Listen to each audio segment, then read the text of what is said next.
సప్తగిరి ప్రసాద్ గారు, సో మీరు technical issue వల్ల చెప్పండి.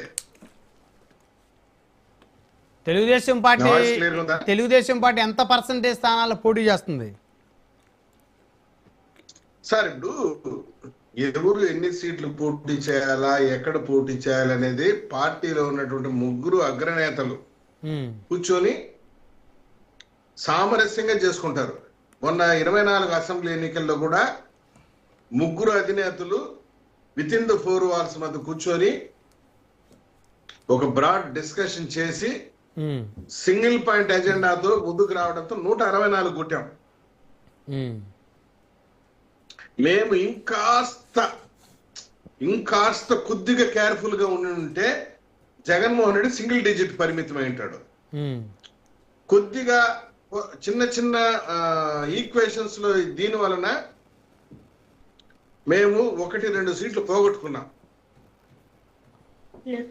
1-2 సీట్లు పోగొట్టుకునేసినాం. ఇంకాస్త ఉండింటే మాకి 166 సీట్లు ఈజీగా వచ్చి ఉంటది. జగన్మోహన్ రెడ్డి 8కో 9కో పరిమితమై ఉంటాడు.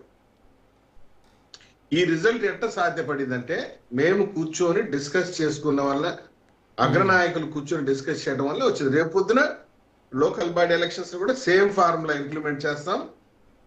ఇప్పుడు వైసీపీ వాళ్ళు ఏంటంటే మేము విడిపోతాము, దాన్ని అడ్వాంటేజ్ చేసుకుని మనం గెలుస్తాం అనేటువంటి పగటి కళలు అంటున్నారు తప్పించి, ప్రజల దగ్గరకు పోయి నేను ఈ మంచి చేశాను నాకు ఓటు వేయండి అని అడిగే ధైర్యం లే. మీకు తెలుసో లేదో 2024లో జగన్మోహన్ రెడ్డి ఎన్నికల లైన్ ఏం తెలుసా సార్? ఈ బిడ్డ వలన మంచి జరిగి ఉంటే, ఈ బిడ్డ వలన మేలు జరిగి ఉంటేనే నాకు ఓటు వేయండి, ప్రతి ఇంట్లోనూ మంచి జరిగి ఉంటేనే జగన్మోహన్ రెడ్డి ఓటు వేయండి అని చెప్పి ఓటు అడిగాడు ఆయన 24 అసెంబ్లీ ఎన్నికల్లో. వేయలేదు. ఎన్ని ఓట్లు వచ్చినాయి, ఎన్ని సీట్లు వచ్చినాయి? 11 సీట్లు వచ్చింది. అంటే ఏమి చేయలేదనే కదా నేను పక్కన పెట్టారు ప్రజలు. ఈ రోజు ఏదో ఊరికి వచ్చేసేసి ఆర్గనైజ్డ్ మాస్ తీసుకొచ్చేసి ఇట్లా అనుకుంటా సీఎం అని అరుచుకుంటా, కేకలు వేసుకుంటూ, రంకలు వేసుకుంటూ ఈ విధమైన స్ట్రాటజీలో ఉన్నారు. రోజుకు 100 మంది ఆయన ముందర సీఎం అని ఎగరుకుంటే నిద్ర పట్టేటట్లేదు ఆయనకి. ఆయన ఎవరు మీరు అని? జగన్మోహన్ రెడ్డి గారు అంతే కదా సార్. ఏ రాష్ట్రానికి పోతే అక్కడ ఒక 10 మందిని పిల్లకాయలను ఓటేసుకునేది, వాళ్ళు ఎగిరేది సీఎం అని. ఏంటి గోల? ఎవరు సార్ సీఎం? ఏ రాష్ట్రానికి సీఎం ఆయన? ఆంధ్రప్రదేశ్కి ఆల్రెడీ అయ్యాడు ఆయన గతంలో సీఎం. అదే ఆయన తెలియని పోస్ట్ కాదుగా. ఊరే మాట్లాడు. గతంలో సీఎం అన్నప్పుడు మాజీ సీఎం అని ఎగరాలి, కానీ సీఎం అని ఎగటమైంది. ఏంది పైత్యం?